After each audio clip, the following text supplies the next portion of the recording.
personal to me. Like, Yeah. I came here in 1955 as a student, but in those days in the summer, the kind of training students didn't get out of the place.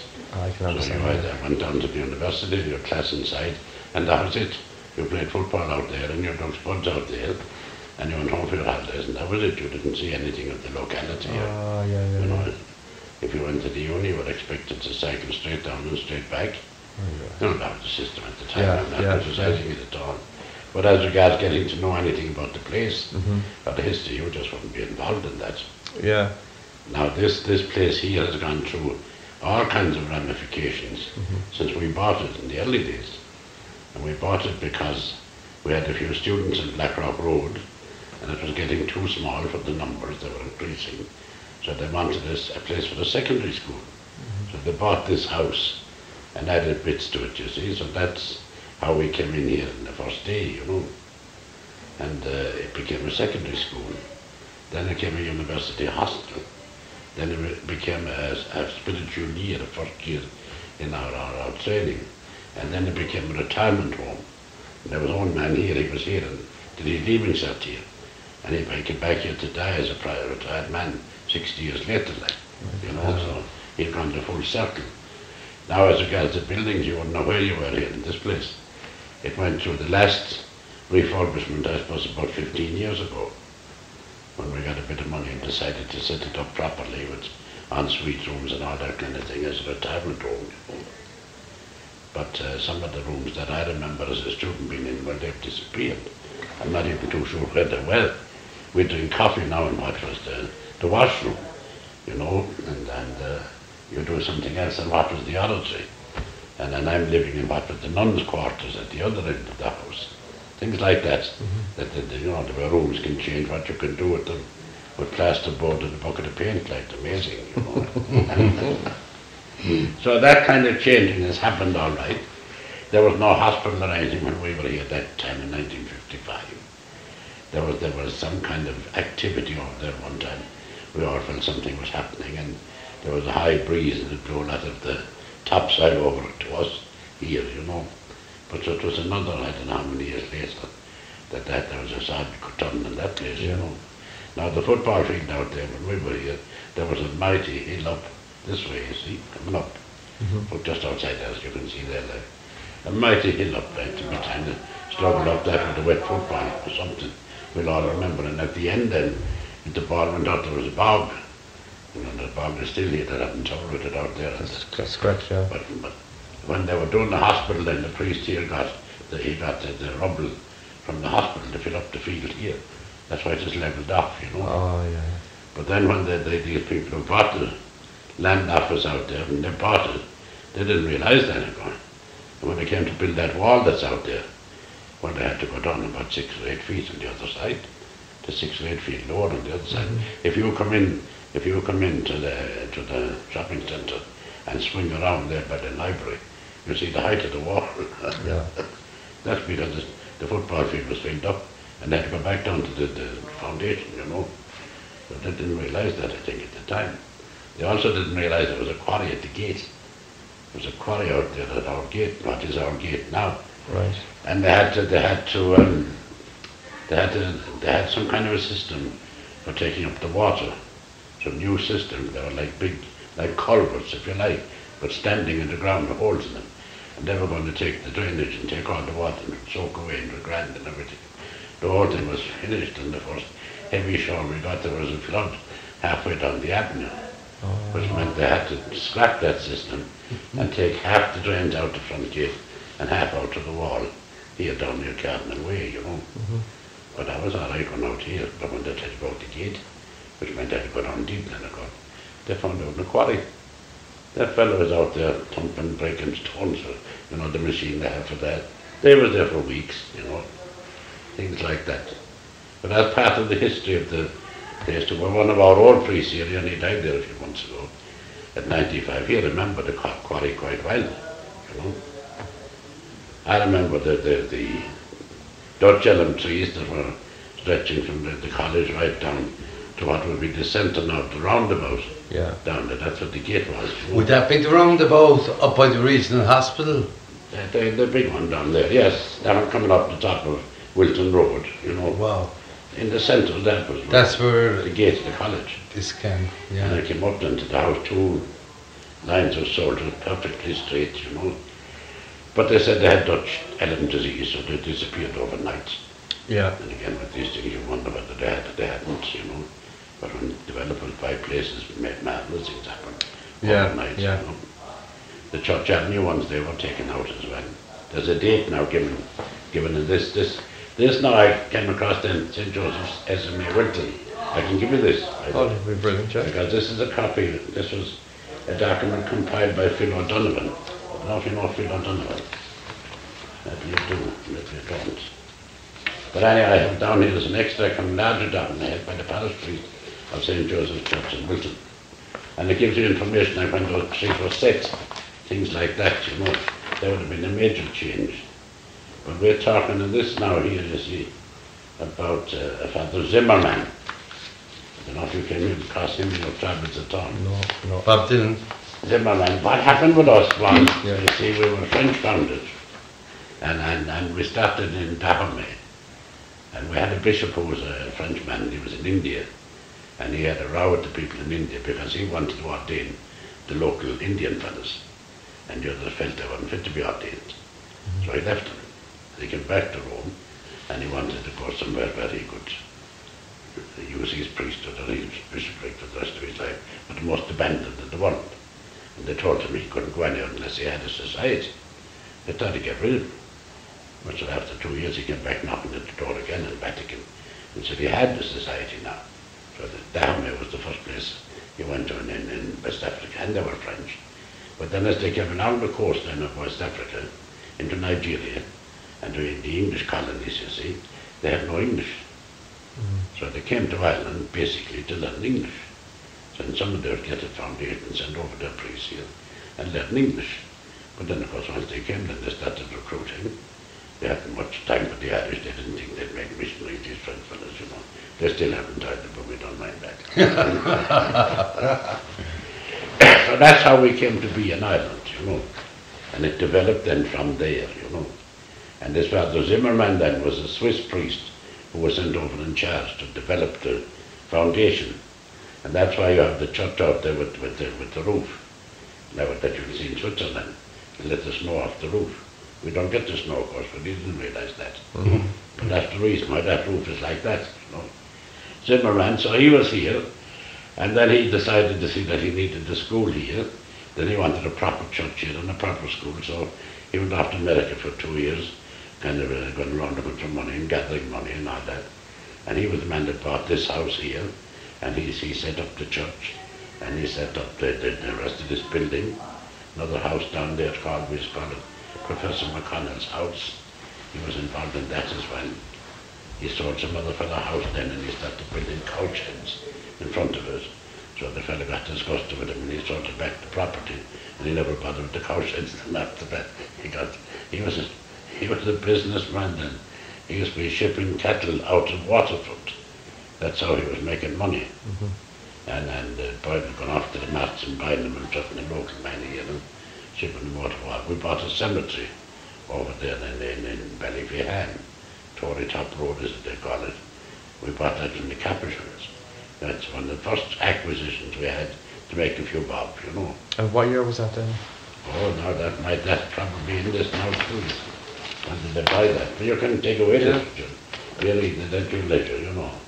It was in 1888 he went to America. Just jumping out at me here now. As you see now, the Zimmerman looking on from you probably.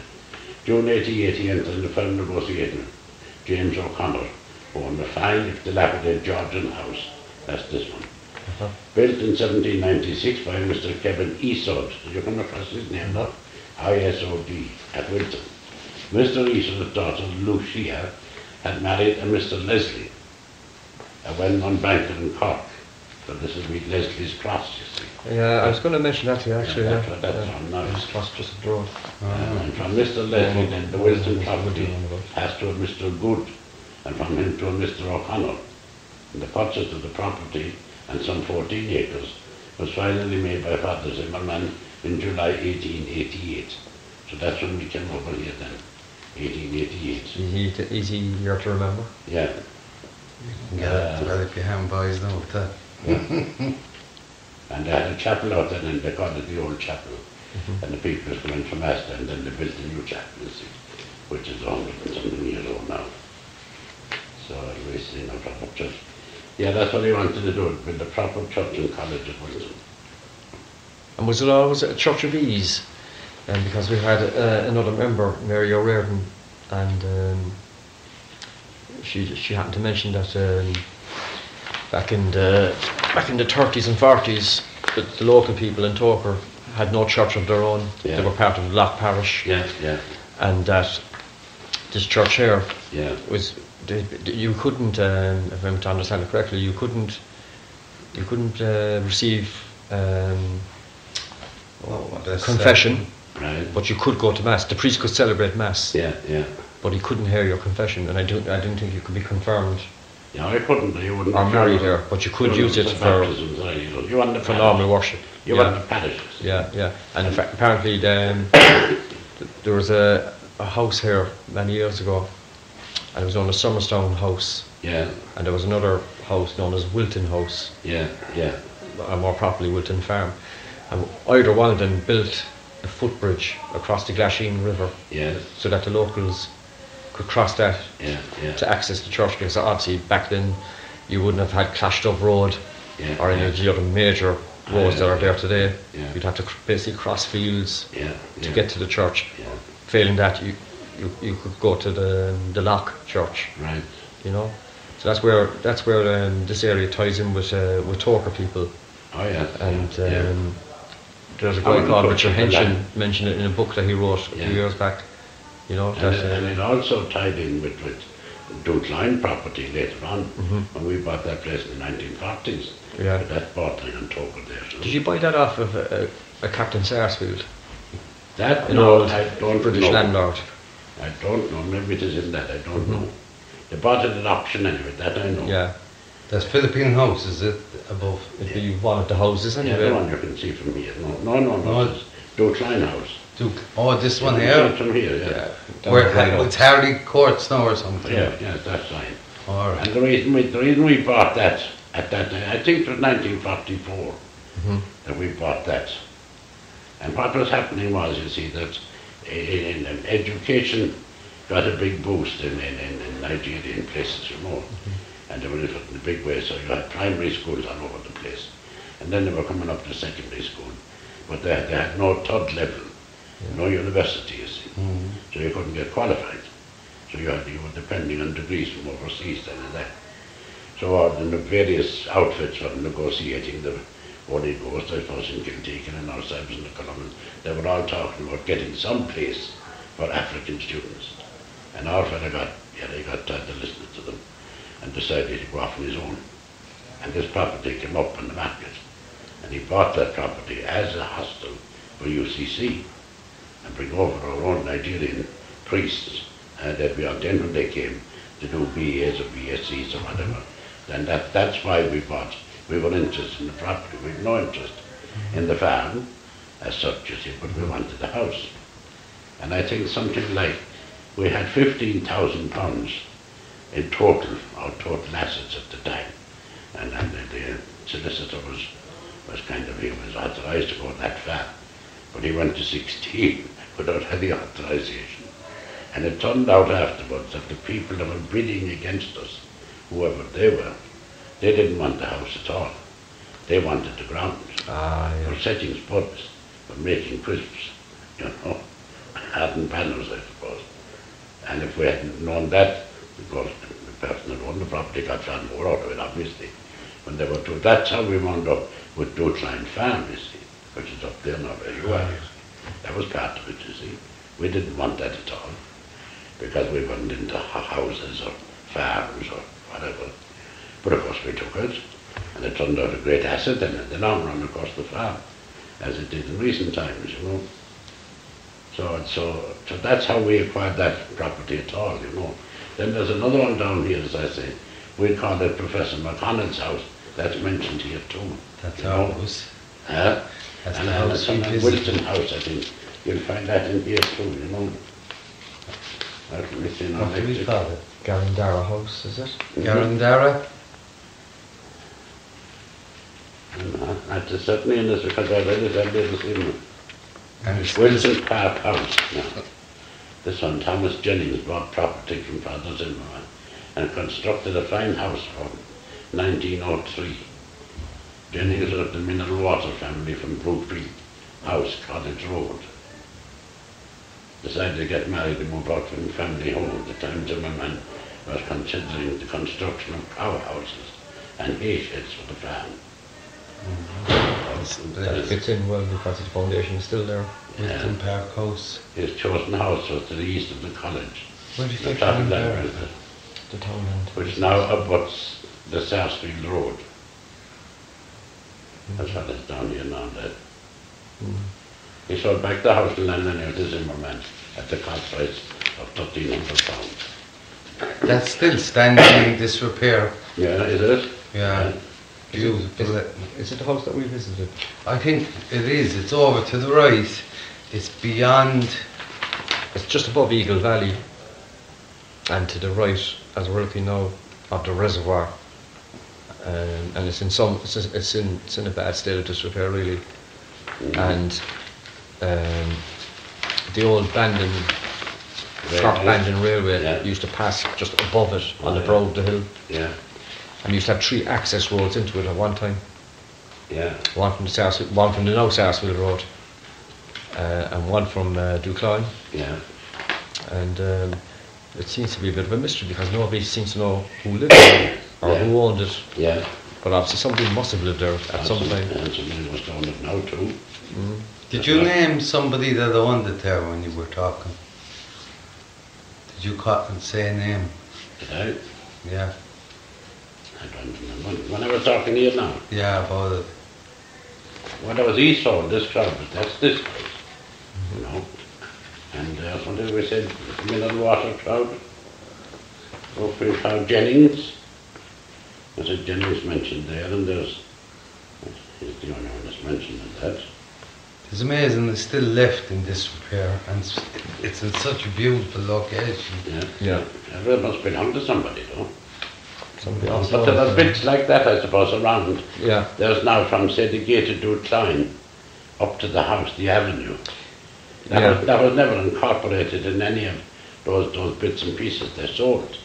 You know, there's a river there now, like, and it's a dirty old place and a dangerous place for drugs and that kind of thing, they tell me, you know. But that, you could still come up and come out onto the new Sarsfield Road up That's there. right, yeah. We went up Sarsfield Road. That bit belongs to the builders, I suppose, you know. Yeah. They own it, you know. Yeah. The little house out in Togher side, you know that one, the stone house, that was the gate lodge. That's right, yeah. We know that well. It's a dental place practice there, now, yeah. And there was a man there who worked in the farm for years. Spillane, that's right, yes. And his son owned illegally. He started an iron works at the back. And I remember they came to see me because I was involved in property that time. They came to see me, but the land had been sold, you see, you know. And they came to see me about what to do now, like. Well, I said, what you do now is you get the last penny you can get out of the builders. Because they'll have to compensate you to get you out. Because we sold the property to them with you sitting on it. We made a mistake here, you see. We sold property here as a vacant lot. But it turned out it wasn't vacant, you see. So it was up to us to buy the person out, you know. Yeah. So we learned from that and we knew that this would come up. And I said, you did the best deal you can, and obviously did it quite well. Because he set up a proper business there, the son. When there was a central food store there now, and he must have turned up again then. Yeah. And they developed the house somewhere, you know. So that's how that turned out, you know. That's where the old dental was then across. Yeah. Across Togher Cross, yeah. Togher Cross. Can you tell us a little bit about... You want to lead one? No, I know, just after my dinner. We've read a little bit about the SMA when they started essentially giving away gifts of land, right, to benefit the local community. One such piece of land now was where the present Togher boys and girls schools are. Yes. And from what we know, you might be able to enlighten us on it. In 1966, Yeah. the S.M.A. gifted it free of charge to the local people, and obviously they would then have to go away Yeah. and fund it themselves, Yeah. some money from the government, and they had to raise the rest of it Yeah. through various fundraising activities. But they didn't turn the first sod until practically 1970, I think, Yeah. when they started building the schools. Yeah. And of course in 1971 they started constructing Togher Church. That's right.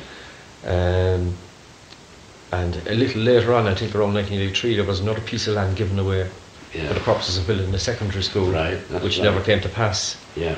And could I kind of just embellish on all of that? And Oh yeah, as well to how I it think came to be? that land was given to the diocese. Mhm. You see, first of all it was for the school, and then for the church. And it was given free to the diocese and to the church. And we heard that the day that the church was opened, then everybody, including the village cat, was thanked. But the S.M.A. didn't get one word of thanks Oh, my God. for the property. And many more so than that. I'll tell you another story about that. Well, now it's your time to. No, it's your time to be thanked. No, what I mean, these are on in the past. But that's what they were given, you see. Now there was a small school there. It became a boys' club or something since. That's correct, and yeah. There's a field there. The old national school, yeah. And inside that field there's an estate of houses That's correct, that yeah. can't come out onto the road there because of that field, you know. Now there's a bit of history there too. And I have no problem in telling you that because again, We were delighted to hear it. We've I was heard some involved at that time. about it. Now my understanding, and I mean I can't stand over this, but my understanding of the hut that was there, that there was some trouble some night with the young Sarsfield scout. They did some damage or something, there was some palaver, and then the kind of the horse trading, the Sarsfield decided to build that little bit of a school down there and let them play on the field, right? You see, so that was a quid pro quo, and there was no more about it. That's how things were done in those days. That was all right, and there was negotiations then obviously between our people in Blackrock Road and the diocese about this land for the school and the church. And the thing was made was that there would be, that housing estate would be built in there, and there would be a road out there through that field to access the road coming down, you see.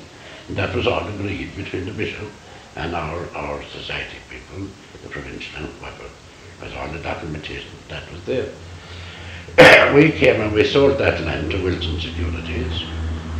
And of course when Wilton Securities came to take possession of the land, they were told, of course, that these people, that was their field. They had the right of way to play in that field, and there was no... Now that was totally in contradiction to the agreement made by the bishop and the provincial, you know, because it's all there in paper. In fact, I gave them all the document, the Wilton security people. I said, it's all there. It was our land to sell. We didn't sell anything that we didn't do, you know, there. There were a few other mistakes made, but they were rectified. So that was that. Then our auctioneer at the time, who was Keane Mahoney Smith, a fellow called Ted Keane, he died a young man since, but they're still in business in Dublin. They looked, and the parish priest then looked, you see, for a bit of ground, we'll say between the church and the top of Spur Hill up there, you know, for the possible, as you said, school in the future. So he was given 2 acres at a kind of a nominal sum at the time, you know. And then he had, from somewhere you see that the parish priest had made a great bargain with the auctioneer and hoodwinked him and beat him down to, I don't know, it was 2,000 an acre when it should have been 25,000 an acre. You know. Again, it was given, but not given for nothing. 2,000 would be for nothing. Like. Okay. But again, that became an annoyance to the auctioneer, because there was no question that it was given to them really, you know. There were 2 others, I suppose. There's a football club there, or Sarsfield, not who are the local hurling club out here. Their stuff is up there by the side of the road. Where Coffee's field? Their football field and hurling field is there. I'm trying to think. You know, when you go over the link road. When you go up toward, oh yeah. What they? The Talk or Everton or something like that. I know, Everton FC. There's a G. But anyway, they got... Oh, S.M.A. Hurling? Yeah, they got a fair deal, I think. I remember they come into the provincial at the time, because some of our fellows would play hurling with them under assumed names when they were here at university, you know. They couldn't use their own names. So the people then, there was other property maybe down here. That house now that we're talking about, the Wilton Park House, that was given more or less to the Bishopstown Community Centre. And over there where they have the Gael Skull and the library. The library was supposed to go in there. Now that's where the Blue Column Banners is, and the library's gone in somewhere else.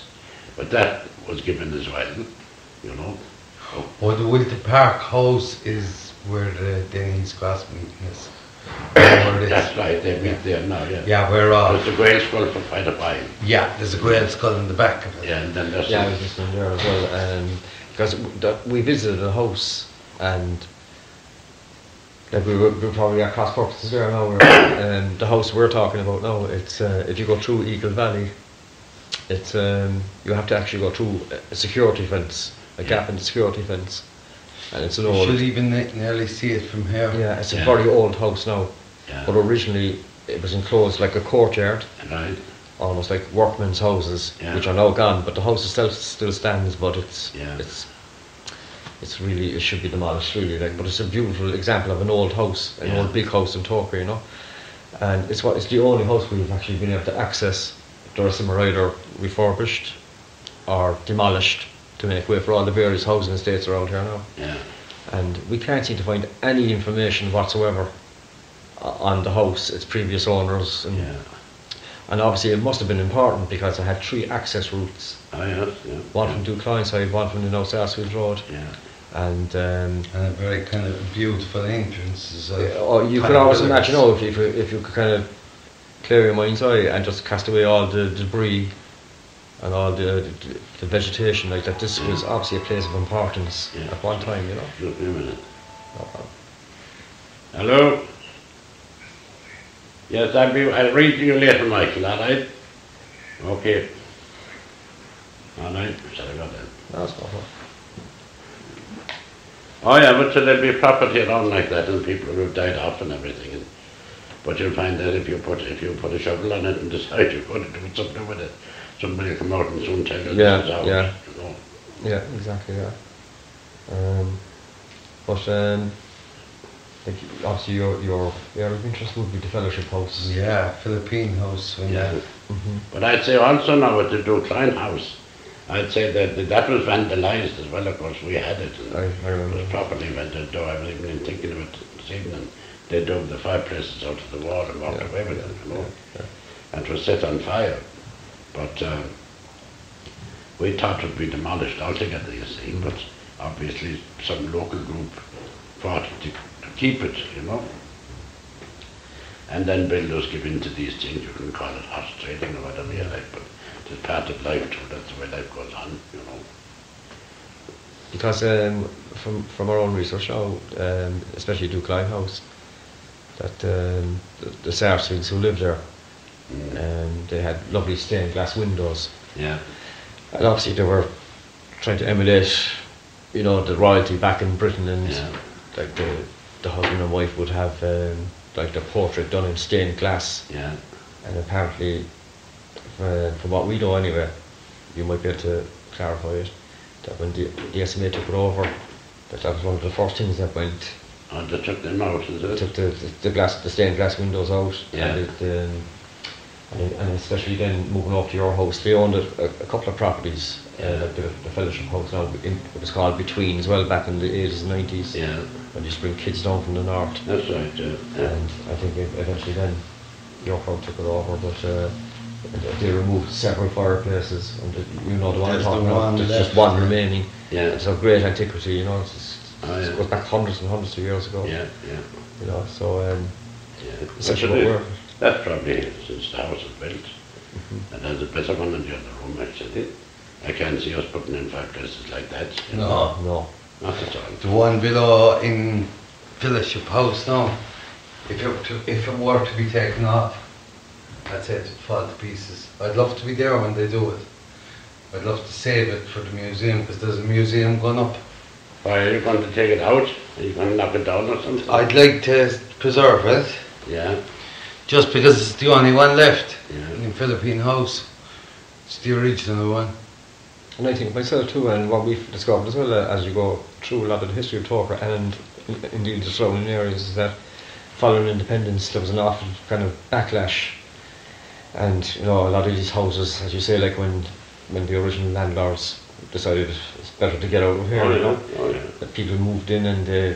you know, they ransacked the place and they Oh, burned that's- half and down. That's And what happened. essentially they were just trying to whitewash it out of Yeah, history. Yeah, yeah, And obviously, with the passing of almost Oh, a yeah. century now, yeah. rather than, you know, we have to acknowledge it, we don't have to agree with everything that went on, but like, you know, what are people in 100 years going to think of? Oh, what's in Togher, what's in Wilton, what's in Oh, yeah. Ballycahan? Oh, a load of housing estates, Yeah, and nothing that was there before, you Yeah. know. yeah, And it's a shame that the likes of these things aren't kind of looked at more properly. And yeah, okay, perhaps you can't save a whole building, but you can rescue something from it yeah. and say, look, this is what was there. Instead of reading from a book, there's something more tangible, you know, Oh, actually yeah. something you can touch. So they opened You know? some museum last night at on television, somewhere up the country, and like did all kinds of bits and pieces that were gathered in, old lamps and Yeah. trowels and shovels belong to somebody, things 100 years old, and But it's like anything else, I suppose. You can read all you want about history, yeah. but to be actually able to see something authentic, Yeah, yeah. it speaks volumes, you Of know. course it does, yeah. I think I found that myself when I was studying history in school. I couldn't get a grasp of it because you were asked to try and, you know, make something, a picture in your mind Yeah, of something that you were probably never going to see, yeah, yeah. and it was hard to imagine it as it was back then. But obviously with all the, you know, they're finding various artifacts up and down the place. Yeah. I can remember as a young child in Togher school, one day this guy came in with a crossbow, Yeah, and it had been dated back to the time of Cromwell. yeah, Now, they reckon it was in great condition, it was hung in a bog. yeah, Obviously probably something that fell off the back of a wagon or a cart, you know, when they were going into and used as a pig when they were gun. going into Blitz, Cork City, you know, yeah, and things like that, like captured the imagination, like, and would actually make you want to study history yeah. rather than just reading the book parrot fashion and not really appreciating the content of it, you Yeah. know. Well, on that thing now last night, there was a woman there, and she was at a stone, two stones, one round on top of the other, and some corn underneath it, Ah, yeah, for grinding. And that stone came out of the bog. So she said, that stone is from the Iron Age. Can you imagine that the Iron Age people were using these two very stones, Yeah. grinding the corn the same as I'm doing it now. yeah, And she was going into ecstasies. of course. That's what that meant. Throwing out Yeah. to somebody else, only mean another stone to throw into the bog. Exactly, You yeah, know, so- yeah. Oh yeah, but you need people to put these things together. Even those old things there, when I came in, people are sitting down here and they're waiting for somebody. There were just books in there, you know. Ah, yeah. None of that stuff there is of any great value. We'd call it tourist business, you know. Yeah. The heads and all that kind of The stuff. African figurines, yeah. Because we have a museum in that place in Union or around the S.M.A. So anything that was of any value, historical value, African, that's gone up there, you know. But even those little pieces, people are fascinated looking at them, you know. I mean, most of those made with just a penknife, you know. Of course, yeah. And the skill, because I saw the carver cutting down the tree and then shaping out a crib set out of that same tree. The whole lot, like, from top to finish. Yeah, yeah, yeah. It's fascinating, really. He was being promoted by one of our lads, you know. Then the old 7-branch candlesticks up at the top that came out of the church here, you know. This big plate that came home. Some fella coming up from Africa to give him a present of that. Oh, my God. The plate, now you bring that home that time because you were travelling by boat. Yeah. We know yesterday if you were travelling No, by plane, no. you wouldn't want that, you know. The thing in the corner there, the ship, the one of our priests, he died there last year. He was into putting these model, he was 80 plus years of age, putting these model things together, you know. So, oh yeah, there's history is there, all right. And when did you buy a house, or a Philippine house? What happened there? 1944, so we bought that, was part of Dukeline property. You see, but where you are now, you mean? Right. Yeah, well, that was all Dukeline, you see. And as I said, we didn't need the farm. We only wanted the big house. Yeah. And what happened then was, I was involved in table lodging myself, you see, because I'm an alcoholic. I did the program down there some years ago. Was that going that long? No, that about 22 or 3 years. All right. Table lodge, but I was down there about 15, 16 years ago. But they were looking for a halfway house for men, you see. You had the one above in Blarney for the women for quite a long time. Right. Then they wanted one for the men. And Margaret Kiley, Sister Margaret Kiley, whom you know, she was the woman that started the table lodge, the Mercy sister. I knew all about the city, of course, having been there myself, and been up and down helping them one thing and another. And she came in here, and she was just gone off with somebody, and they were finally looking at the property, and they were going to put a deposit on it for a fellowship house. I said, hold on a while now. There's a property up here, where you are now. The reason for having it is gone, because with the peace process, the children weren't coming from the north anymore, you see. And my understanding is that Chris Road, the bad road, who was the man that did all that thing from start to finish, and the only reason they were ever there was because of him. It was the impression he made on me, a man that has spent his whole life looking after other people, you know, and trying to do something for these kids. That's the background to all that. But I said, he's talking about pulling out, you see, and giving us back the property. So you should go and see the provincial. And maybe that property is coming on the market, you see, or maybe you'll get it for nothing, because they got it for nothing, you see, between. And that's how fellowship wound up there, you see. You can say sometimes these are things are by accident. If I hadn't met Margaret that day, they'd have gone off and had their deposit put in some other place, you know. Wow. Now we gave between that property for nothing, you know, because again of what they were doing, and our seminaries in the north of Ireland, and I said to our own fellows that were involved, I said, if we don't give them the property, the house will be vandalised, like New Klein was, and if we don't give them the property, I said, let me never hear one of you ever again praying for peace in the north of Ireland, because he had said it was something we can do for the children, you know. Yeah, there was all swings and slides. That's how It was amazing in the field.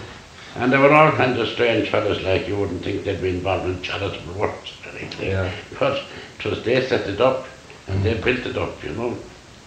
And they did a magnificent job. Because, again, you see, they used to look for property every year. We had them in Two Klein house. When we sold Two Klein house, then they had no place to go, you see. And every year he was having the same problem.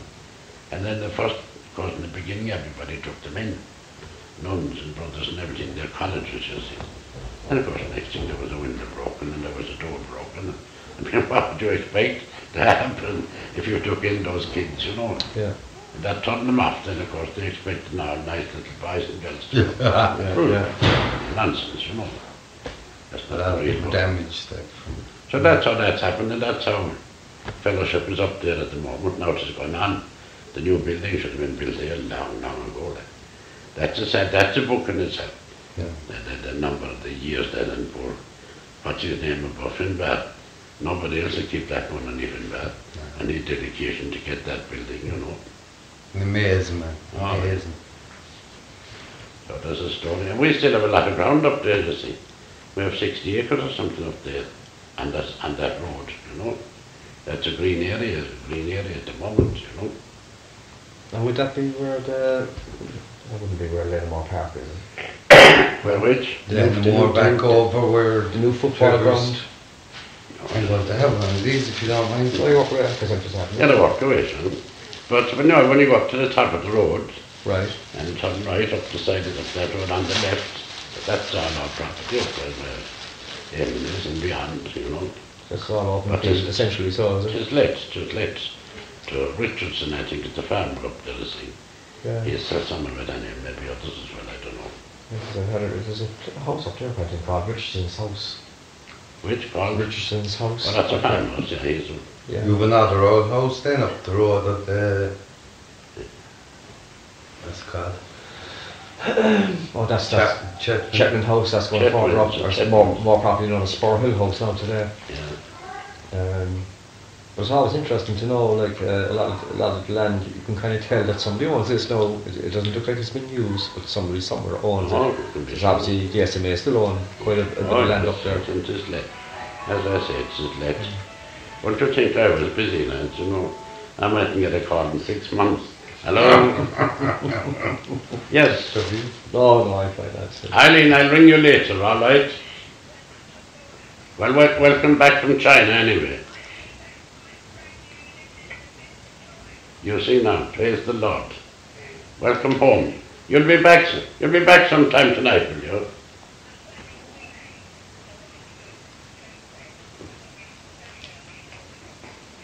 We'll get you tomorrow, right? It's just that I'm with somebody here at the moment and I can't give you my undivided attention, you know.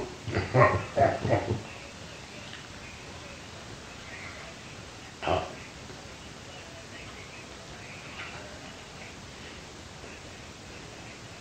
Yeah. All right. Oh. Okay. Good night. God bless. It was given out to rang you so many times and you weren't there. I was up the west of Ireland. How could I be in my room? I could ring the phone in my room, like, you know. Yeah. Anyway, forget it. I was going to ask you as well, in your time out here, say back in the 50s, would that be correct? And you were saying that you were kind of restricted to the general area. But obviously you must have had some leeway to visit the area, especially when you were doing transactions on land or whatever. Do you have any recollections of the railways that ran through here? No. No? That had been before the 50s now. Yeah. Don't remember any sign of any railway. Because I know I heard that the Cork Bannon one started closing down around the 50s and then the Cork Macroom kind of more or less finished up around the early 60s. Yeah. No. Because that's a fascinating time, like from what we've researched on it. So the line was way over there, just so. Yeah. Yeah. I can look in there now, yeah. Because we're finding it very difficult to get any kind of information. Yeah. Even though there's a lot of railway bridges still intact. Yeah. A lot of them gone now, and as you know, the South Ring Road now is the former Cork Macroom railway track. Yeah. You know, deep and down after you went down about 20 feet. Yeah. And they widened it about 40 feet. Yeah. We crossed that, going up and down to school. Yeah. You know, that land that existed is gone forever because they've excavated the entire lot. Yeah. You know, and that is a great shame, I think, anyway, you know. Yeah. But to try and find anybody who has any recollection is getting increasingly harder. They'll be gone too, you see, the age will be there. As the years pass. You know. I'm very hard to get photographs. Yeah, we have some photographs. Thankfully, we have some anyway, you know. But trying to get more is, oh my God, it's easier to win the lottery, I think. You know? I think it was easy to do these things. Everybody be doing it. That's very true. Yeah. And did you take photographs of the area when you moved in first, or? I suppose I never saw much. Yeah, it's easy to say that now. Like, There could be over in Blackrock Road, is what we call the archives. Yeah. There could be stuff there, you know. Mm-hmm. Like you wouldn't have photographed the land prior to purchase, or? Oh, I doubt it. Yeah. This photography business is a modern business. It's a modern business, yeah. I suppose nobody back then would have thought, we take a photograph of this place. They'll be looking at the ditches and whatever. Exactly, yeah. I suppose the aerial photographs, they would be later. Yeah, the earliest that I could find was 1944. And it was taken by the army. They flew an airplane over. Yeah. And even with that, we had to zoom in. Yeah. To try and make out the area of Togher back then. Yeah. Now, a lot of it I can work it out, right? It took me days to do it. I was working off of old Ordnance Survey maps. Yeah. And there's a few places on it that you can kind of correlate between the two maps. Yeah. And it's a shame like that they didn't zoom in a little bit more, you know. Yeah, I mean that's likely the pity didn't take a photograph of Jesus Christ. That's correct, yeah. You know a lot more about it. But like what we're doing, what we're kind of more intent on doing these days is to imagine what if we're still around in 50 years' time. Obviously, we're going to see a lot of great changes in the area. It could become more built up. God knows what's going to be run through here in time to come. You know, there could be super highways built. And then someone would say, geez, I wonder what it was like 50 years ago. Yeah. And that's what we're doing at the moment. It sounds trite now, but we're essentially taking photographs of fields and old roadways and old trackways. Because the ones that we have, the small, the scarce resources that we have now, we're finding fascinating, you know. Obviously somebody saw fit to do that back then.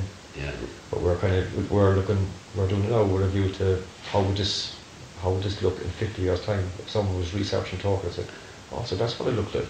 You know? And that's what we're all about, really. Like, that's essentially why we're trying to go around and pick people's brains to get even a small little nugget here and there and try and piece it all together. Well, it's like this afternoon now, a helicopter landed out there. Was I seen that? But they had a heliport, it seems, over in the hospital. That's right. They're after building an office block on it. Oh my God. We're talking about changing times. Like, yeah. You know. Now I'm here nearly 20 years, and that's the first time I've seen a helicopter. I seen it today. That's what's going on. I thought that where I was now, I thought that they'd put back the heliport.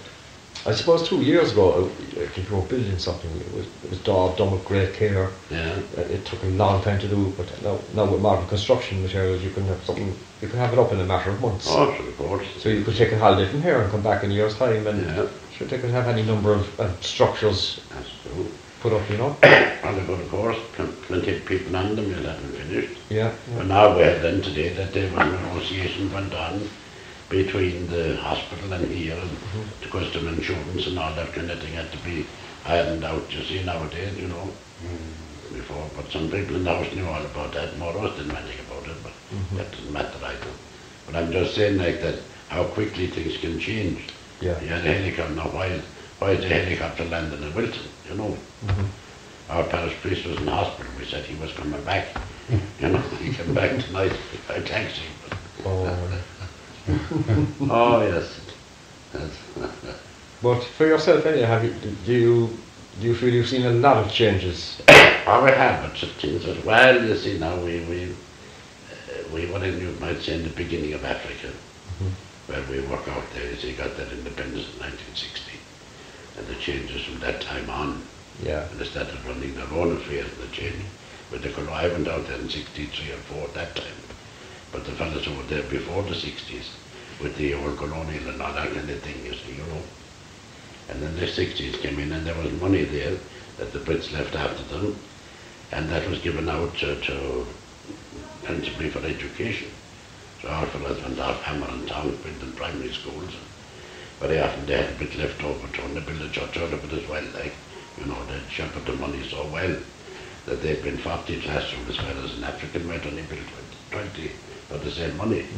But they need a family to feed and you know, all those kind of things, you know.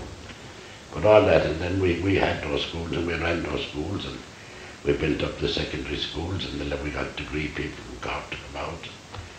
The lads who were working in there, their salaries went into the schools and all that, you see.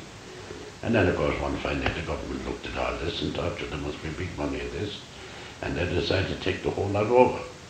And there they were floating along there, the next thing. So we got down to the bottom, you know. Not even a bit of paint to paint the wall.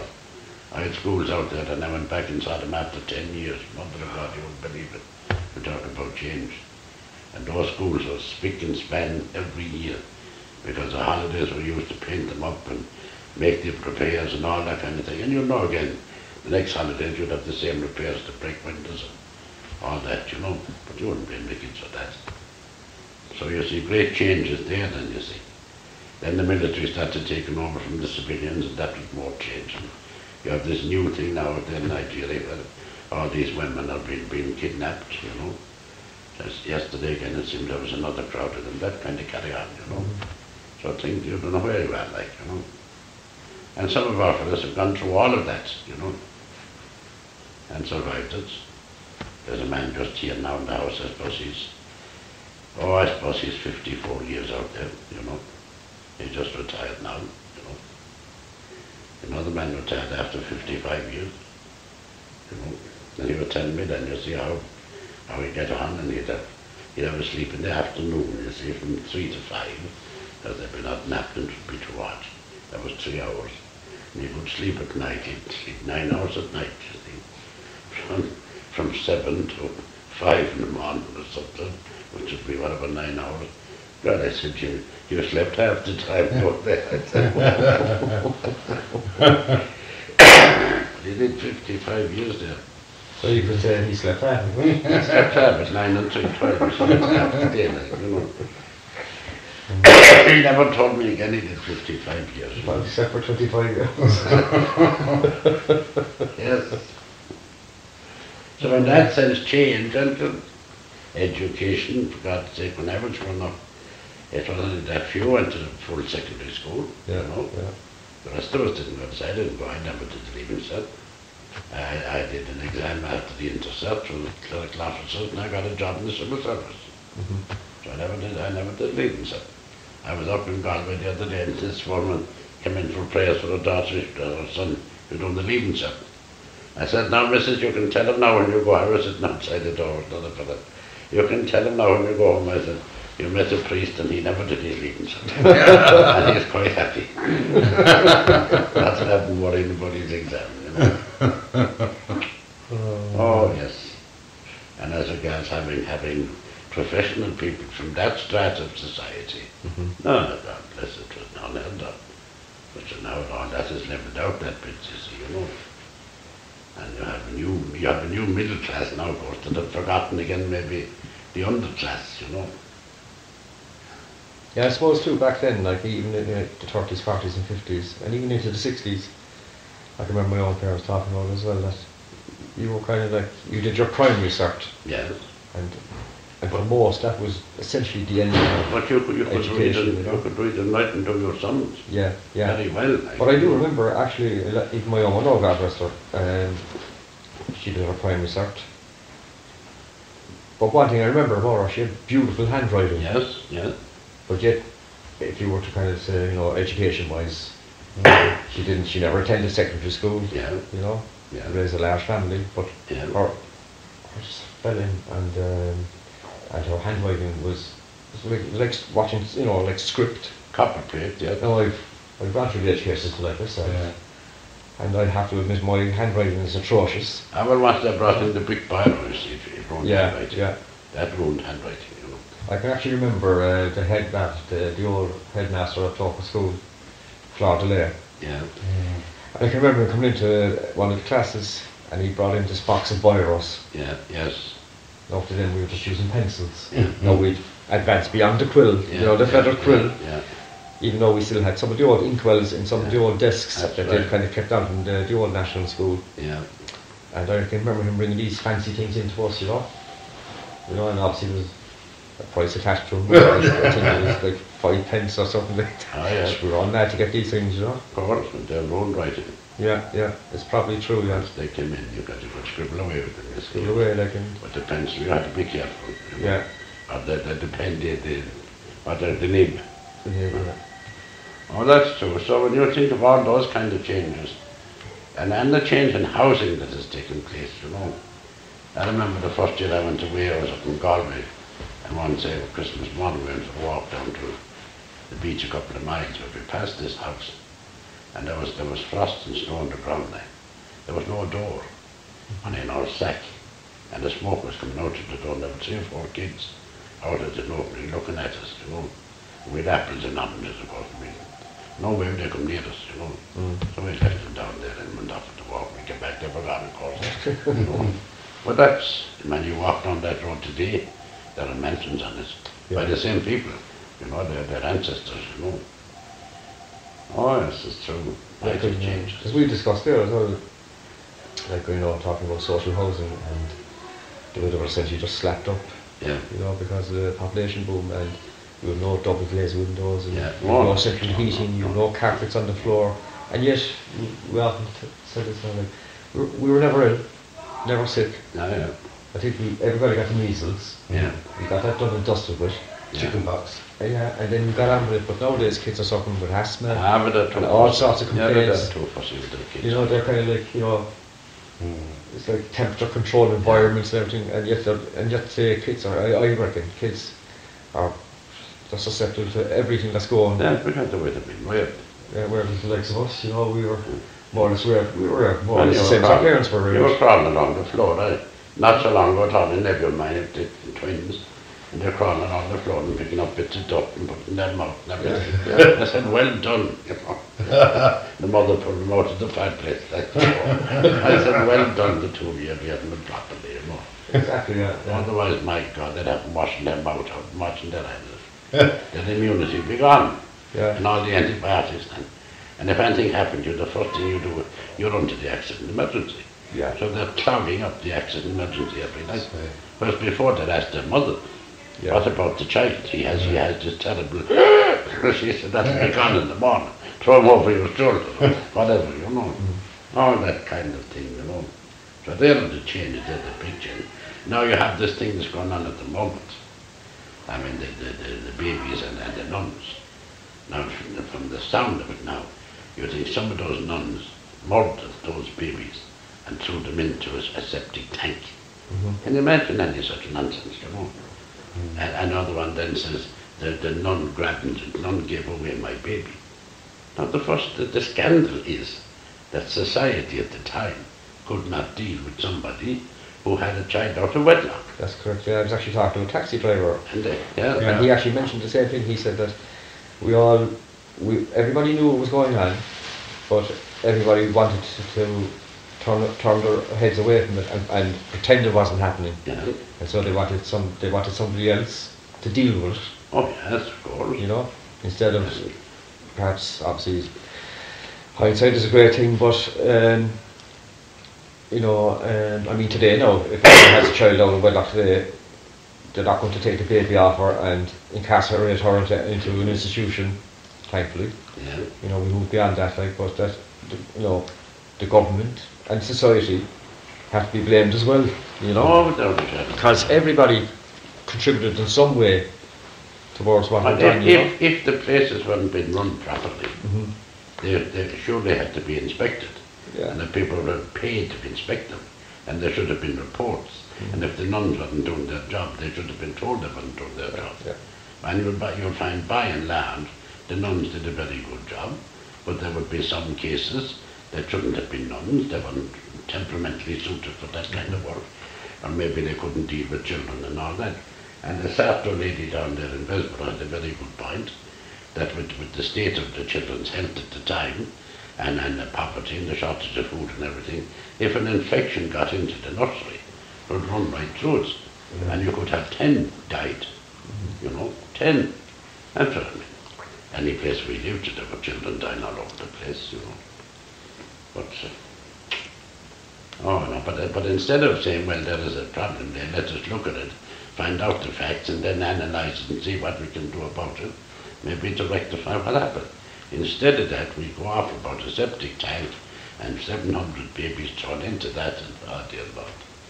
At Ken I saw Ned, the nuns have no records, as if they refused to give them. And the reason, of course, then, when you read it, the reason they had no records was they had already given them all to the HSE, you know. And they will be able to identify those babies. But if they do now identify those babies, you see, there could be another backlash towards that. Mm-hmm. That people now will be knocking at somebody's door and say, I'm your child. And she never told her husband she had a child out before she got married, you know. So. And I remember I was 9-10 years in Blackrock Road. 9 of those years I said the midnight mass in Brisbane. And there was a great celebration there for midnight mass. There was a great choir. There was one nun there on the guitar.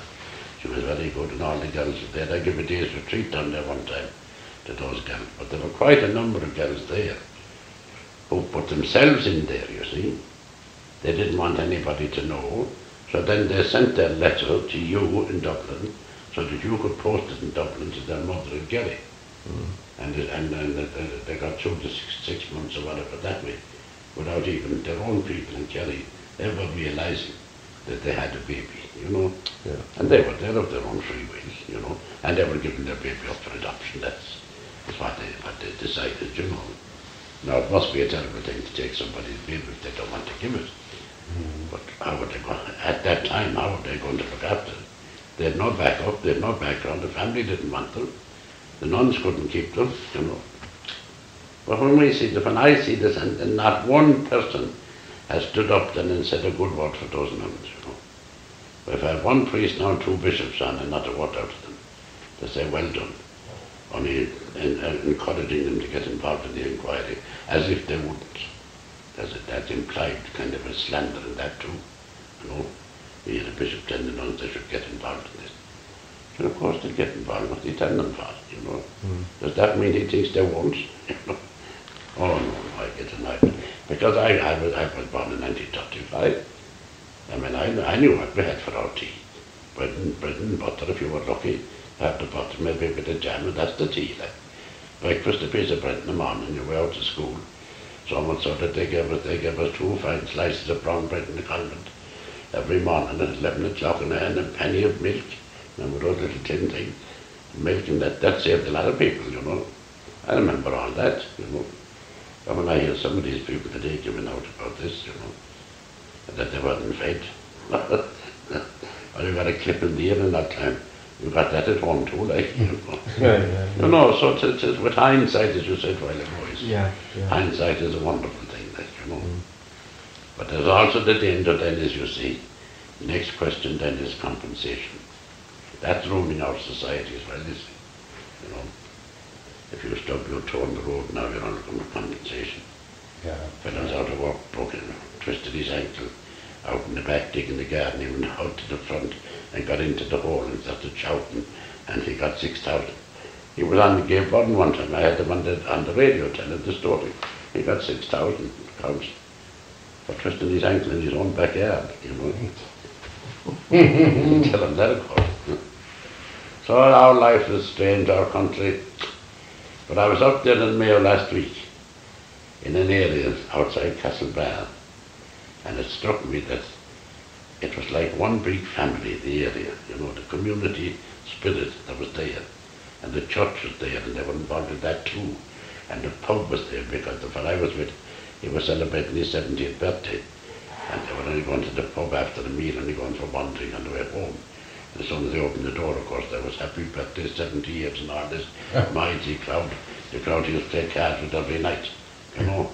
And you got the feeling there was a great community spirit around the place. And the same was in the family then he had, you know. So it's still there, you know. But it could be lost very easily, you know. Now you never had that in cities, of course, or in large towns, you know. But when they talk about rural Ireland disappearing, like that's what they're talking about, you know. So that's the way with us. Have you learned anything new now? I certainly have, yeah. Yeah, I suppose a lot of what you're speaking of, even though it might be pertinent to Togher, like you could move it to Togher because obviously every place was the same. Yeah. You know, the local population, I suppose, they would have all been poor, they would have been hungry a lot of the time, Oh, they would have been ill-educated. Yeah. You know, and I suppose, as we've often discussed there, like from the 1960s onwards, Togher essentially was invaded by people from other parts of Cork city and county, who had no previous connection with the place. And that's what we're trying to preserve, is what was there before, and essentially what was there in the early days, the 60s and 70s, because it's changed beyond belief today. You know, and we're just trying to keep as much of it alive as possible. You know. Well, I always looked at Cork to the kind of series of small towns. That's right. Say Blackrock now, out Mahon out there, and Lasheen and all these, and they were all roughly linked together, but with all these modern buildings and houses and apartments and everything. Well, the snobbery among some. But there was often snobbery among some. That's still there. We've discussed that as well, people pretending that they live in an area where they patently don't live in. You know, like you say, I live in Togher, and someone else will say, your next neighbour could say, I live in Wilton. Yes. I had the bizarre case of one fellow who lived in Mayfield, and he gave his address as Montenotti. You know? Something like that. You had to get a job. Yeah, well, there was a time, even in the 80s, where your address meant a lot. I remember guys who lived in Knocknaheeny, and they told me themselves that they had to lie, because if they gave their address as Knocknaheeny, there was no way they were going to be employed.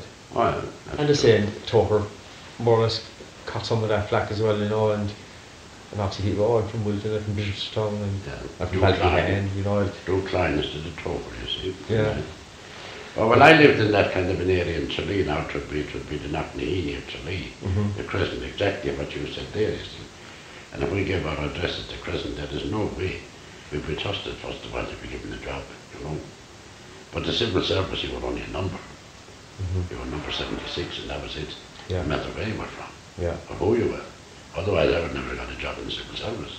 My three brothers either, for that matter, you know. So in that sense, I know exactly what you're talking about there. And it is still there. And if I go home to Tralee, Tralee is still a snobbish town, as it always was. There are certain people running that town. I was there not too long ago, and I really felt that the same crowd are still running the place, you know. And you'll find that you have the north and the south divide here in Cork, like I'm from the north and I'm from the south. What damn difference make when you're from like? Exactly, yeah. As a mother fella talking about his grandfather. He was into timber, you know. This was the company which he was like. He was into timber. Now the fact of the matter was, he was working in the sawmills at home. You know, and the poor bugger couldn't smoke his pipe there, so he got him to chew tobacco. You know, that's the job he had, the sawmills worker, you know. And all the dust and dirt and everything. But he was in timber. Now that means you could be cutting the logs in Canada and bringing them over. Yeah. He's in timber. Well, that was a cover up, you see, because you were, as some of one fellow you say, he was fighting above his weight. Yeah. He was in the wrong division, you see. You know? You couldn't be comfortable after watching what you're saying. It's like somebody else then telling me they were in a hotel which was 5-star, but the service was only 4-star. And I said, where should we go? So it's still there. Yeah, it is. Yeah, Still and a there. lot of people try to deny their roots Yes. and deny their past. Oh, that's it. You know. And not happy with it. It's a pity because Yeah. your past is your past. Your past is your past. You should be proud of it, really, no matter what it We was. often talk about it there. You know, that you'd have four brothers in the same bed with you, and Exactly. you'd have blankets or you'd have old towels and old army grey coats thrown over in the winter to keep you warm. Flower bags from a great You know? so they never It's here in the chief from... Now you have 5 rooms for one child. Yeah. You know? How many names in your family then? There was 12. Two died shortly after birth. Yeah. So there would have been, there was 12. Yeah, she had 12 But that's a children. Matt Vincent. Now, where were those 2 buried? No, they're buried up by the Kerry Pike. Yeah. There's no graveyard up by the Kerry Pike. Yeah. They're buried up there. And was that what you call the normal burying ground for your family? I've never actually visited because I only found out last year. Yeah. No, it's just a Matt Vincent. Never. Oh yeah, but before that, it was all on a mystery and it was never spoken Yeah, of. yeah, you see. You'd ask the mother now, you know. Yeah. What about John and Elizabeth were their names. Yeah. And it was like frowned upon, it was never discussed. Yeah, and if they weren't baptized, you see, they wouldn't want to be buried in the consecrated ground. Yeah. It's No, not. my brother told me, I'm only gone from what my brother told me, that he visited the graveyard and their names are on a tombstone. Yeah, yeah. I suppose, going back then, who knows if the child was stillborn or died shortly after birth. But I mean, again, there's nothing wrong with that, you see. Yeah. But the way it's been built up now, so you'd be up in criminal damages and everything. Yeah. That. And that was all, and it was a large family, you see. Yeah. Another thing that's forgotten today. Yeah. These people are talking today, thinking in terms of 1 or 2 children.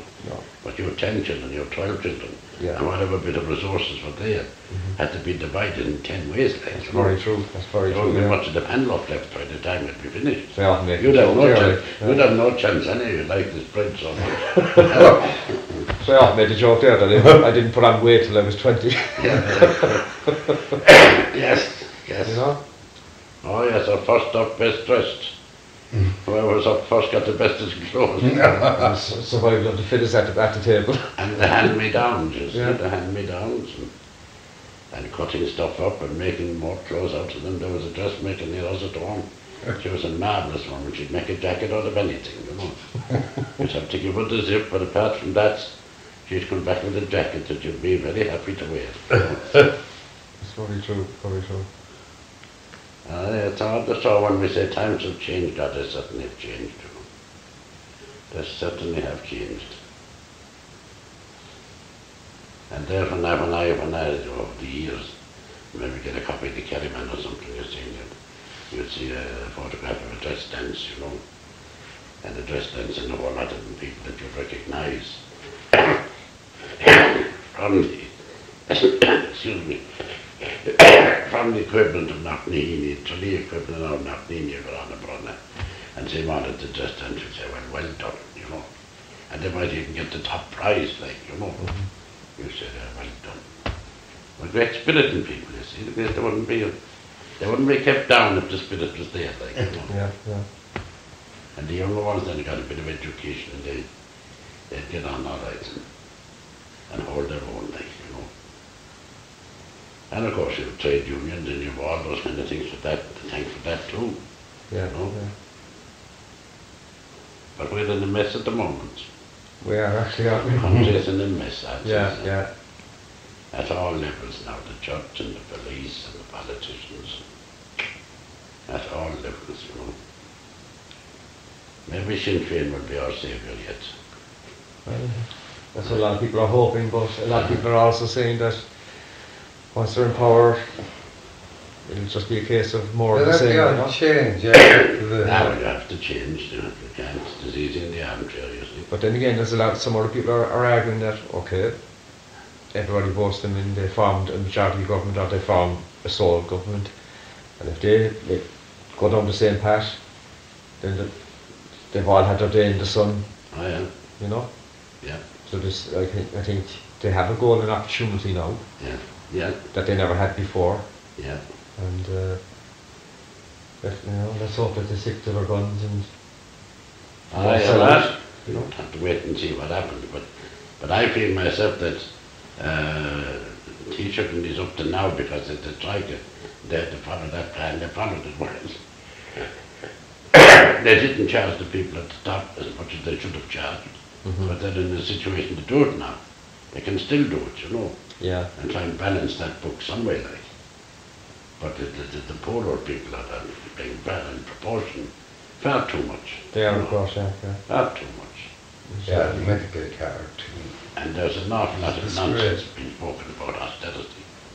I mean, when you go up and you see that there's a 5 concerts that's what's in the 80,000 at each concert, 400,000 people paying their money in advance to come here. Some old fella singing, you know. Or you go to Dublin airport and you're knocked down by the people going on their holidays. And their second holiday, some of them are maybe even their third holiday. Look at the continent. So where the hell is the austerity? There's no austerity if you have your job. Okay, your wages might have been cut 20%, but you're still well off. You know? Yeah, yeah. The austerity is the woman sitting in the park bench with her 3 children, she's no place to go, you know. Or the other poor devil that was found dead 5 days in the Mater hospital. Nobody went down that area for 5 days. That should happen in a modern Ireland, you know. Terrible.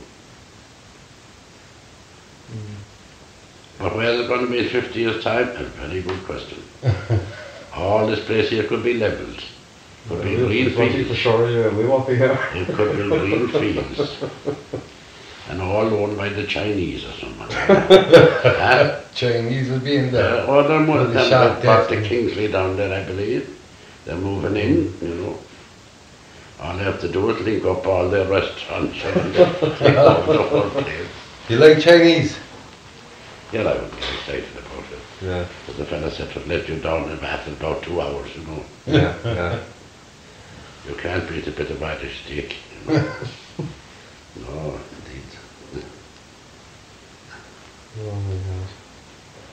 So you're on the big work anyway. Do you see your tome will be published at some stage? Well, I suppose, you know, nowadays with the internet and everything, you can essentially just self-publish everything almost immediately. Yeah.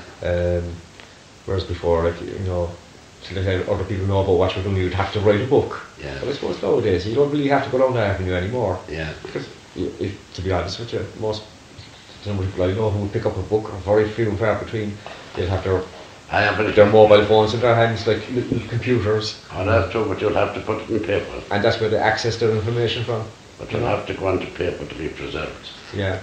We will essentially, like, eventually down the road when we get enough, we have a lot of information already anyway. Yeah. Billy has a lovely blog going. Yeah, but Yeah. we will do it eventually. And it tells the story from all our field trips, everything. Yeah. Yeah. He is so descriptive. Yeah. Do you have access to it? I have Can you You send? can send the link on. so where will I find that now? You would write the link.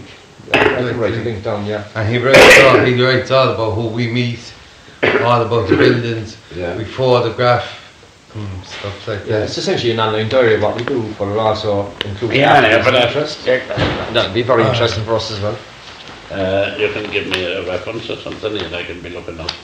I'm not good at the computer, but I had to get one for the photocopy, what do you call that thing? Oh, the scanner? The word processor, no. Oh, yeah, I can't write, you see, my right hand is gone, you know. Yeah. You got the, you can use the scanner, don't you? Okay. You got to scan this in. I scan it, yeah.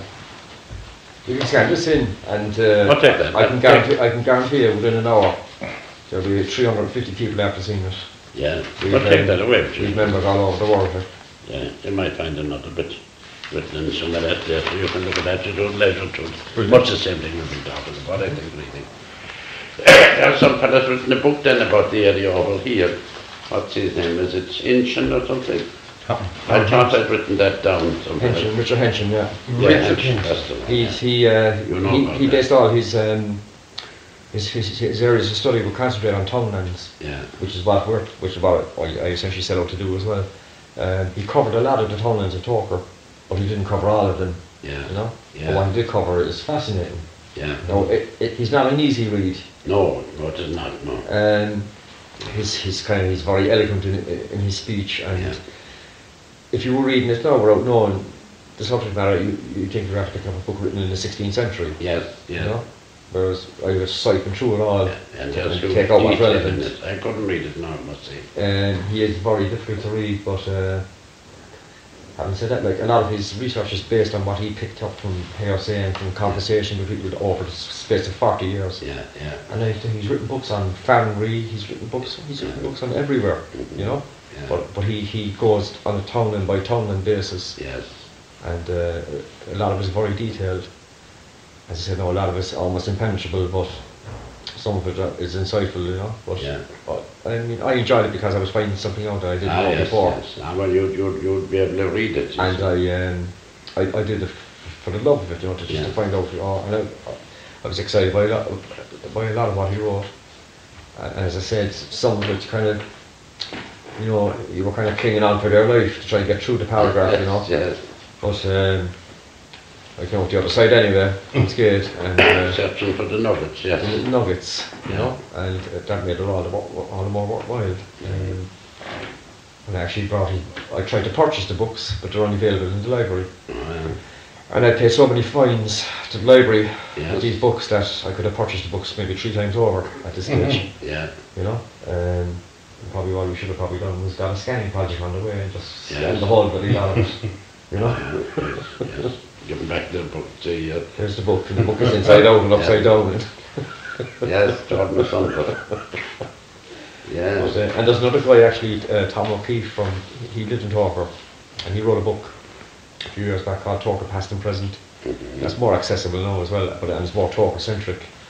And it's quite easy to read, you know. And we actually met with his wife, she lives in Westside Estate, and she's actually, I think, gone back maybe 4 or 5 generations of Togher. So she'd go back to the 19th century, and we visit her a few times as well now, and she remembers the S.M.A. fathers as well, but she was a school kid back in the early 60s, and like her knowledge now was fantastic. But her husband, as I said, he wrote this book, and it's a lot more accessible than Henshin's book. There's a lot more there's photographs in there. Henshin had no photographs. Yeah. Essentially, well, we had a couple of stock photographs, but a lot of it was illustrations. Yeah. I suppose it was to avoid copyright or paying somebody for a photograph, you know. But Tom O'Keefe did a great job, I think, and he kind of, at the end of his book, he put forward a proposal to anybody reading it. This is only like an introduction, you know. I'd like other people to kind of carry on the work, go more in depth. And that's what we're trying to do, you know. And not through pure study, but by actually getting out on the ground. And we'll tell you there that we've been in some strange places, you know, just to get a good photograph or a story or whatever. Yeah, we're doing this kind of, we're getting into little holes and getting shots. Piecemeal fashion, obviously, because, you know, through work and whatever and their own personal lives. And plus it's lovely to get out and about. It's grand, you know, it gives you a purpose, you know. So you can say, you know, golf is a good walk round. Yeah. With Togher there, I find out things that, even though I don't live there now, but I grew up in Togher in the late 60s, in the 70s and 80s. And back then, I had no kind of sense of what it was all about, even though I did know that a lot of it was new and a lot of it was old. But I didn't really understand what it was about. And it's only years afterwards that I kind of got a keen interest. So I travelled all over the world. You know, I studied Greek history, Roman history. And I kind of discovered that I really knew nothing about my own history, my own local history, as opposed to Irish national history. And I suppose for the last 5-6 years, it's kind of like it's been more an obsession than a pastime, you know. But it is turning up, as you say, like the odd nugget here and there. And we're trying to get this big jigsaw together and hopefully piece the whole picture of Togher. And that's why we're essentially going around annoying people. No, you know, annoying anybody. And anybody, sure. Like even with a conversation there now, like you'd be surprised like what kind of sparks off the old brain, like, and say, oh, so that's what I was looking for, oh, that's what I, you know, that, oh, so that's what happened then, you know. And as Eamonn will testify, like it all does come together. Yes, well. And we're slowly getting there, yeah. you know. Now we're also trying to capture the last 40 years of history. Which a lot of people are kind of reluctant, you know. They moved there in the 60s, obviously. They want to keep their personal lives personal, and that's what we're trying to say. We don't want your personal life. There's certain things you can't delve into. Like we just want your kind of insights into what was Togher like when you first arrived there in the 60s, and I see a lot of people like, you know, they feel you're impinging on their privacy, when in fact we're not. We're just trying to remember our first field trip, I put down where you grew up. I brought my camera and said, will we get a photograph of here? Next thing is for the tracksuit comes. So we realised then Google Maps is the way to go. And then you know, well, we just laughed at it, like, but this young fella, this little roughie, this little clown, realised that I was one of the first to move into this area. Yes. You know, and lived there for 20 odd years, like before the young fella was even born, you know. You know, that's what they say about it. Oh, that's his turf nowadays, you know. Oh, yeah. So look, we live and let live. I just look in there, it's beautiful. This is a beautiful scenery. Oh, yeah. You could just sit there all day, staring out. You could sit out the window all day, yeah. They'd say there was something wrong with you there. When I look out to, I live in Ballincollig now, when I look out my window, I'm just going across another house. Oh, yes. You know, so that's the scenery I get when I look out and when I look out my back window, I'm looking at another house. I know, just going to go out there. Oh, yes. There's a piece, somebody was remarking this evening, like around outside. Yeah. There's a piece in this place, despite the fact that you're beside a shopping centre. It's amazing. And one of the busiest junctions in Cork, you know. Yeah. You just come down the steps there and you're in a different world. And when I say that's the sanctity of the priest, of course, you know, over the years, you know, they have built up to that of holiness and peace, you know. But you have everything here, haven't you? The fellas in the graveyard add to that too, you see, you know. We'll do it together, alright? Yeah, sure. You don't mind your photograph taken, do you? Not at all, I've never had a good I'll take photograph of it. I'll the on-off switch there somewhere along the lines. I'm sure I'll find it. If you're at the just to make sure. You're the man now with the settings and stuff now. If you get a good photograph now, send me a copy, you see. For my obituary notice, you know. And we see anyone about let's take our photograph now, I said that for the obituary notice, you know. That's supposed to be said or not. Yes, you can check it yourself and see what it is. Right, you can sit in. You can always lighten it up anyway after. I'd stand. Have you lightened up?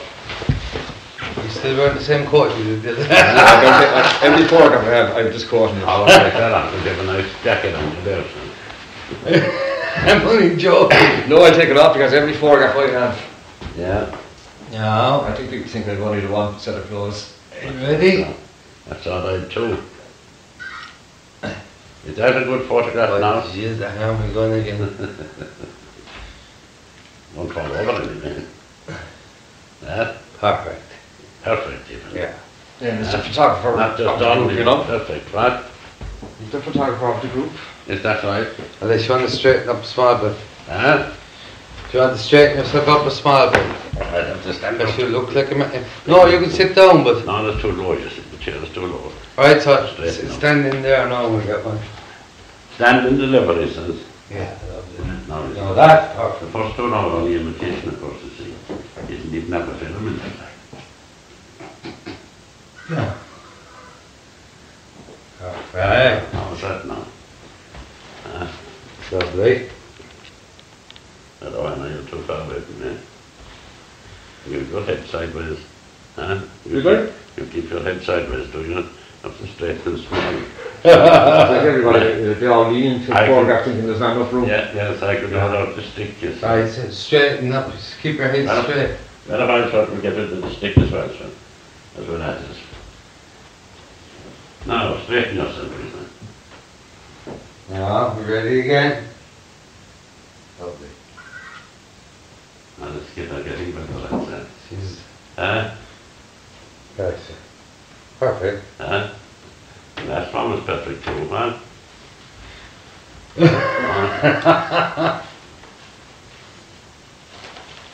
Okay? There we are now. There we are now, so this is good. It's what that one we crossed behind you, I mean, crossing the wall, you have. Do you want to get? I'll get one of you. Yeah, I'll go in for one. Not let time climb up to Head this. straight. Not No. let time climb up to this man's shoulder.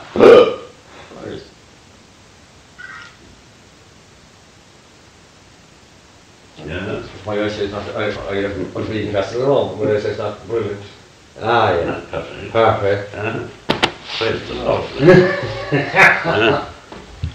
Anyway, what time is it at all? Will you have a cup of coffee? It's 5 tonight. 5 to, is it 5 to 9? Here's your two. Oh, Your two, your Jesus. two, You want a things. cup of coffee? No, I won't eat anything, no. If you go downstairs, there's a cup of coffee. Well, I love smoke. So I'm here. Is there smoke in the area? My phone. On the.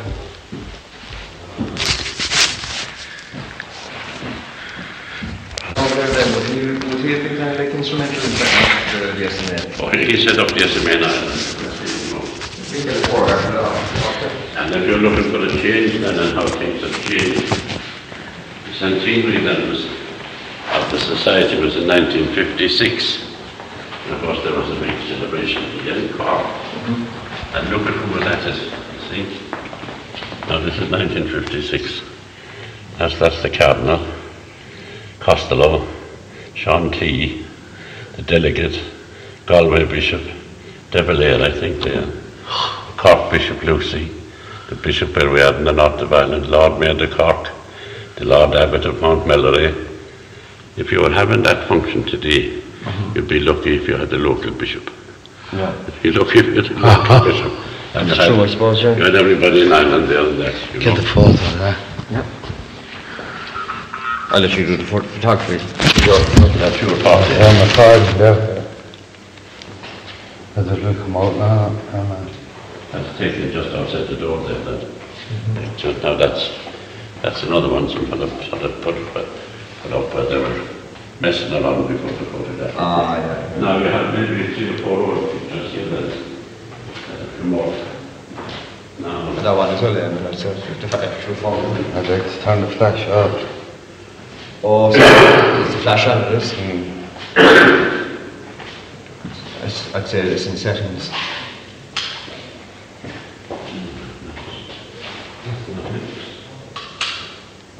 you have a few pictures over there, see those 4 ones. They're own pictures. Mess around here. And remember the lights button. Yeah, that's the light.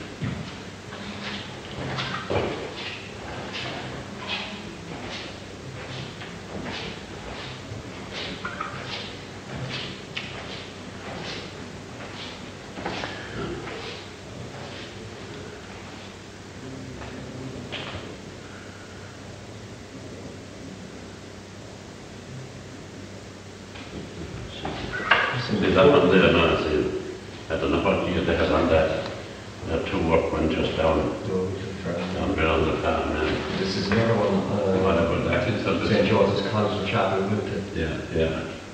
And where would the school have been out towards then? Would that be onto the present day Wilton Road? Would that be the churchlands or?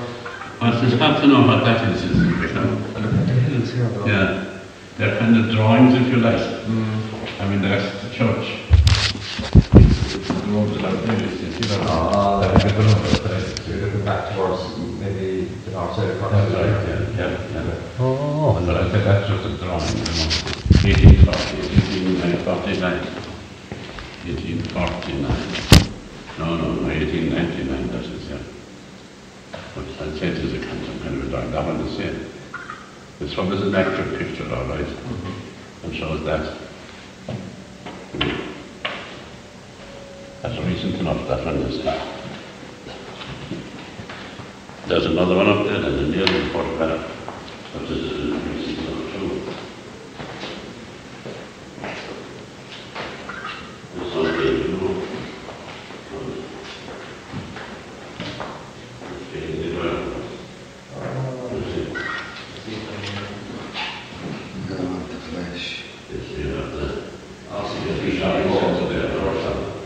There's a couple of ones out there.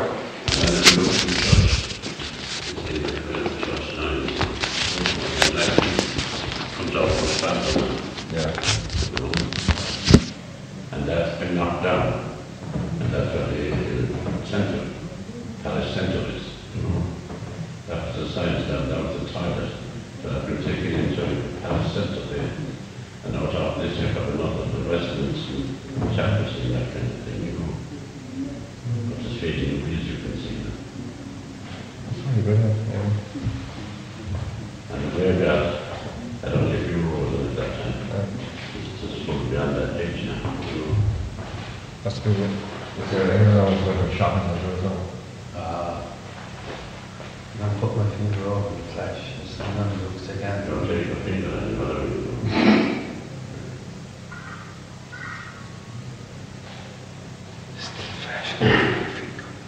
But you know, even with the flash, that picture's better than no picture, you know? There's a sense that there is a pretty hard to focus.